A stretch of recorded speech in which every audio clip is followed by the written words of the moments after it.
Hey everybody. Now I hope everyone's having a wonderful, wonderful day.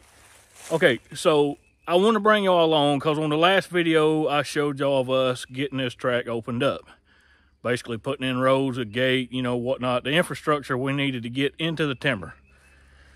The next step in the equation is going to be cutting some timber. Actually, I've already marked it. I came in yesterday and marked a good bit of timber. And I'm going to refresh y'all right quick on this job. On the white oak, we're going 20 inches and above at breast height, DBH. So that's 4 foot up the tree. Diameter breast height is what DBH means. If it doesn't measure at least 20 inches diameter with a diameter tape or a tree scale stick, if it don't measure 20 inches, you know, up there about right in there, on the white oak, we don't take it. And then on, like, this is a red oak here, scarlet oak. On the red oak and hickory and all the other mixed hardwood, it's got to be 18 inches and larger for us to take it. This red oak here would be the example of the 18 inches and above. So I want to show y'all around right quick on how I did the marking, and then we're going to jump right into doing some cutting. And then the next step in the equation is going to be getting the mules in and getting the logs out. And then after the logs are out, we'll sort them out on the deck. We'll just take the mules, carry the logs out, dump them on the deck. And then once we've got out a pretty good, you know, 1 or 2 loads for the log truck, I'll go through, I'll scale them, we'll sort them and stack them, and then haul them. Pretty much in that order. And I just kind of want to give y'all an idea of what I got going on. So anyway, if y'all stick with me here, I'll swap the camera around where y'all can see, and I'll show y'all a little bit about the trees that are marked and the ones that are going to be left to give you an idea of just, you know, this thinning job that we're doing. Okay, let's start right here with these little red oaks. This is a double. It's coming off the same stump. It's a scarlet oak, or North American red oak, some people call it. There's 7 species of red oak, 7 species of white oak. And these here are gonna make the cut. Measured that with my tree scale stick, and they were over 18 inches. Now here's a little hickory. Right here, it's about, I'm gonna guess and say, I'm gonna say it's about 15 inches. And it didn't make it, but it's a pretty good looking tree. So, you know, you can kind of get the idea here of what we're taking and what we're leaving. Let's see, now right here are 2 maples, 2 hard maples. They're gonna stay because they didn't make the cut. They'll grow right there beside each other for the next longest while.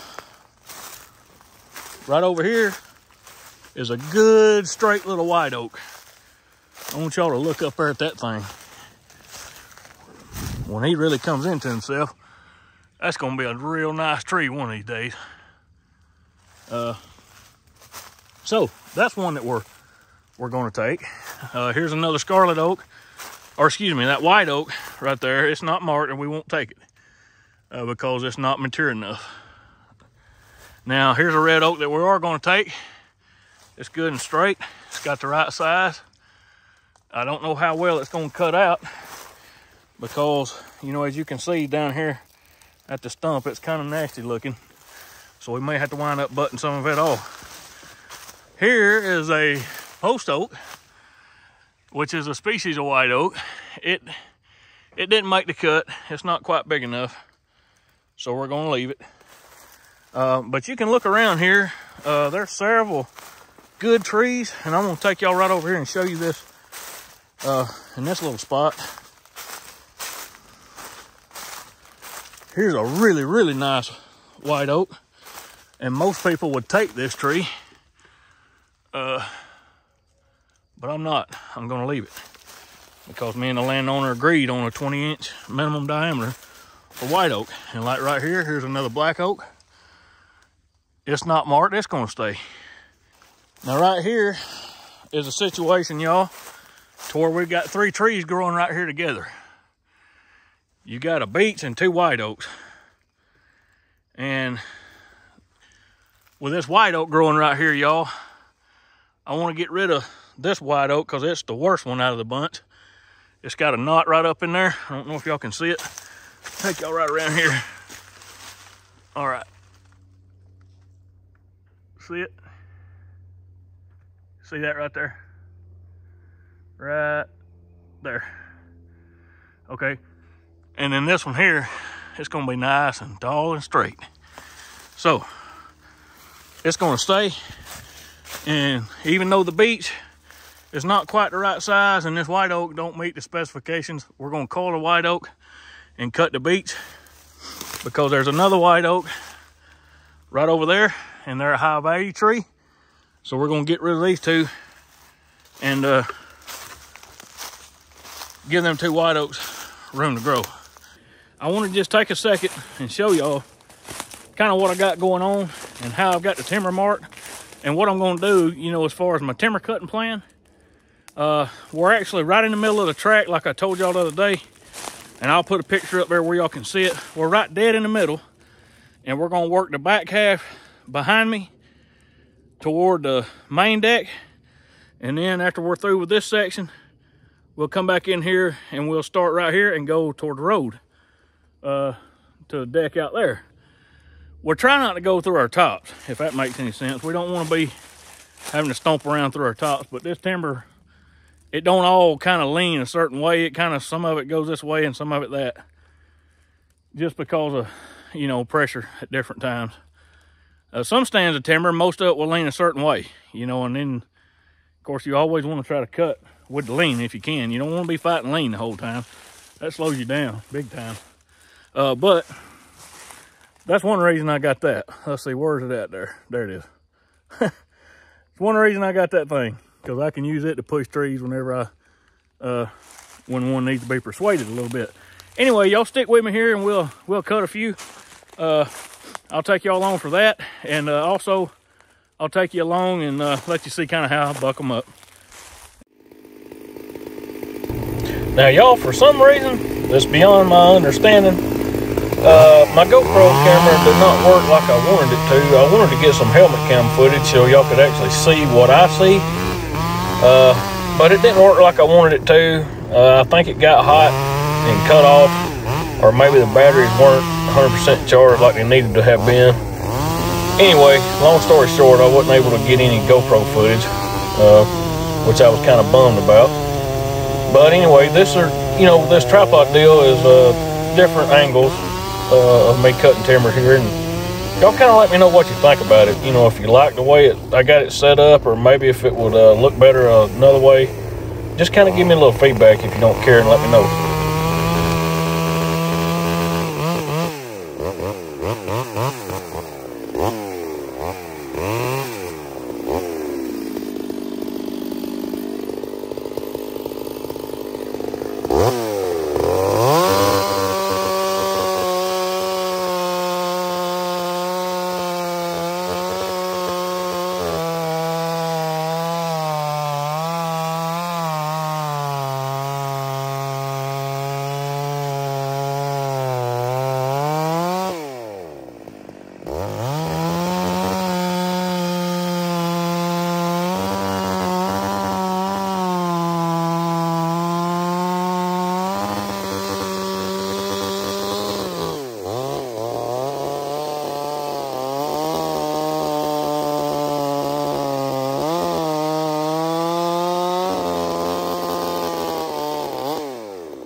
Using the skid steer here, y'all, is a lot easier than banging a bunch of wedges.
Now there are times when you've got some trees kind of wadded up together like I've got here, that you have to kind of climb up in the top to top it, like I'm doing here. I'm actually standing on the top of that tree that's over there to the right hand side of the screen that's laid down.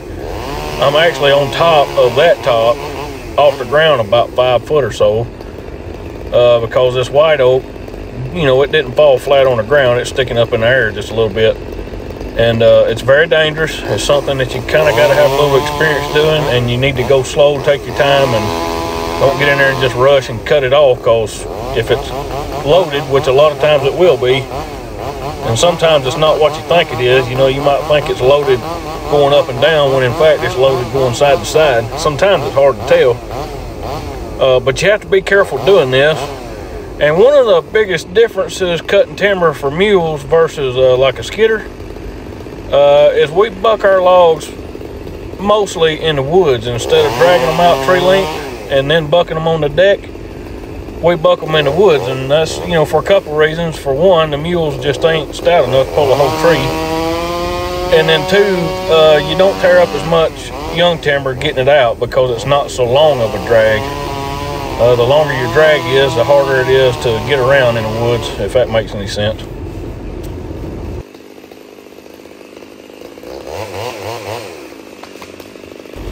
All right, I just got the last tie log cut out of this top. It fell there. And if you could kind of hear the way I was cutting, how I was riving the saw up and down, and just going real slow.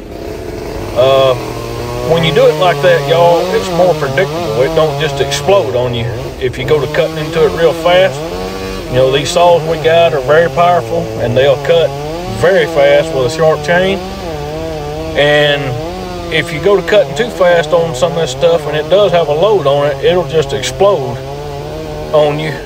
And next thing you know, you're throwed up in a top somewhere hurt.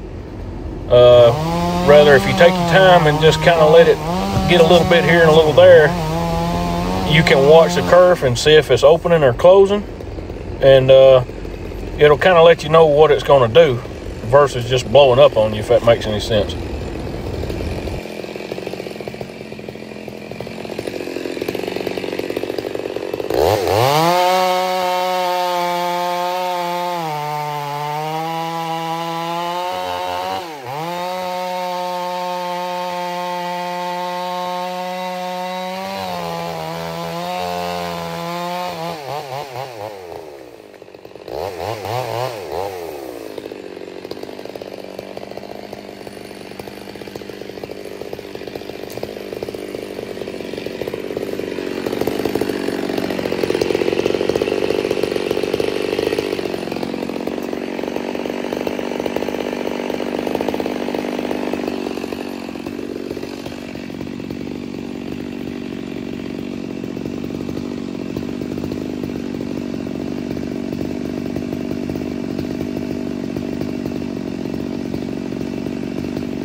Well, y'all, it's getting late, so I better go ahead and cut this short.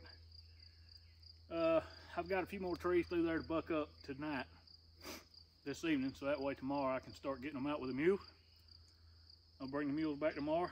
Probably what I'm gonna do, since there's a lot of small logs like this, you know, I can pull 2 or even 3 at a time with the log cart. So that's probably what I'm gonna do, is bring the log cart, skid all these logs over there to that little opening that we made, and then I'll stage them there. And if it's dry enough, I'll get the log truck in here and haul them out with the log truck. If not, then I'll use a wagon, and we'll just stack them with the skid steer tomorrow. When we get them out with the mules, we'll stack them tomorrow, and then the next day I'll bring the wagon, load them all on the wagon with the skid steer, and haul them out with the mules. That way we can get out of the road and not tear the woods up. We've been getting a fair amount of rain, so I'd say the log truck probably wouldn't stand up too good. So until we get a road good and packed down, it's probably going to be the wagon. At least till it quits raining for a while. We've been getting rain about 2 days a week. That's plenty enough to stick you on the truck. And I don't want to risk tearing my truck up. You know, that's just extra expense for nothing. And my mules need working.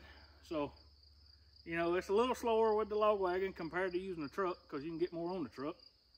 You know, I could get 800 to 1,000 on the truck, whereas on the wagon, about 500 is about all I want to put on it, you know, with the mules. So I think for now, that's the way I'm going to do it. But I'll video that too and share that with you. Something else I wanted to tell y'all about. There's a plowing coming up next weekend, May the 11th in Melber, Kentucky. And I'm gonna put the picture up on the screen so y'all can see it just like I did last time.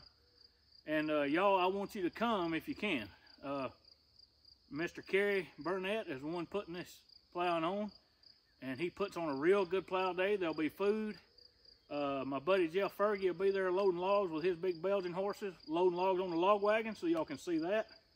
There'll be plenty of plowing, you know, going on, different horses and mules, and bluegrass singing. You know, the night before we usually eat and have a big singing and everything. It's just a good time, y'all. So if you got time and you ain't too far away and you can swing by again, that's in Melber, Kentucky. And I'm gonna leave the bulletin, the flyer up on the screen here so y'all can see it. But if y'all get a chance, y'all come see us. Be glad to see some of y'all again. Met a few of y'all at the Brewington plowing, and that was really neat. You know, Mr. Delmer, got to meet him. Let's see. There was another guy, I can't remember your name, buddy, and I'm sorry, please forgive me. I'm bad with names. Mr. Delmer, I don't even know how in the world I remembered yours. Anyway, I met those few guys there at the plowing, and it was awesome. So if y'all get a chance, come be with us. We'd be glad to have you. And as always, y'all, I pray that the Lord blesses each and every one of you. I love y'all, and I thank y'all for watching and all your support that you give us on this channel. Y'all have helped us grow so much. And getting to hear from you in the comments and getting to know some of you on a more personal level, man, that is cool. I like that. And I just want you to know I love y'all. I care for you. I pray for you. And I pray that the Lord blesses each and every one of you that's under my voice right now, that's hearing what I'm saying. I pray that the Lord blesses you in some kind of way. If you need me, you call me, email me. I'll put it on the screen where y'all can see that too. Anytime y'all need me, if you just need somebody to talk, whatever, I'm always here. Email me, call me, text me, whatever. I'll put it in there so y'all can get up with me. Anyway, y'all have a good one. Take care. I'll see you next time.